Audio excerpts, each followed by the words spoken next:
So here we have the Nissan Juke 1.6 Tekna automatic on a 17 plate.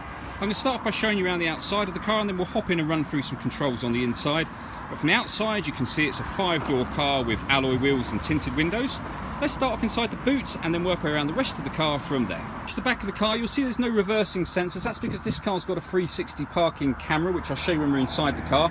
It does have a 60/40 split folding rear seat, and then underneath this tray section, which you can remove, the boot space is increased by quite a bit, as you can see. Just going to work our way back round to the front of the car now, and then we'll hop in and run through some controls on the inside. But now that we've done a full circle of the car, you can see it's in lovely condition the whole way round. Just briefly before I climb in, I think it's well worth seeing the interior from this exterior point of view. You get full leather seats, as you can see. There's plenty to run through on the dashboard, so let's hop in and we'll do that now. Okay, so now that we're inside the car, we're going to start off with the dials. On the left-hand side, we have the rev counter, and on the right-hand side, the speedometer. You can see the total miles at the top of 11,943. If we back out to the steering wheel, on the left-hand side, we have stereo controls, as well as the ability to answer and end phone calls once you've paired the phone, of course. And then on the right-hand side, we have cruise control and speed limiter. Over in the centre we have the touchscreen radio, so this is where you'd pair your phone amongst other things. Firstly, you can see this car's got DAB digital radio. It's got FM and AM as well. So it's all touchscreen, so you can see your full list of stations on there. If you want to listen to your own music, you can do.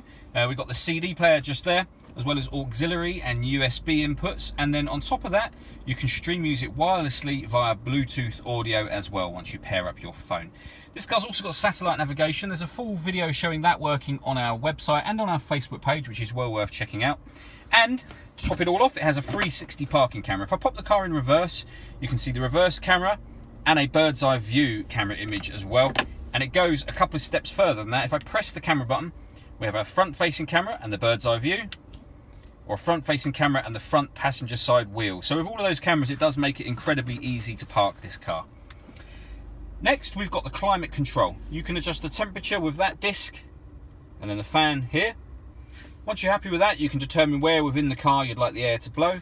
That button will turn the air conditioning on, or you can push that one in and you'll be putting it on auto. The car will take full control of the fan speed itself, which you can see and hear it doing, to maintain 16.5 degrees. You can turn that down to override it whenever you wish to. Underneath that, we have the auxiliary and USB inputs and a 12-volt charging socket.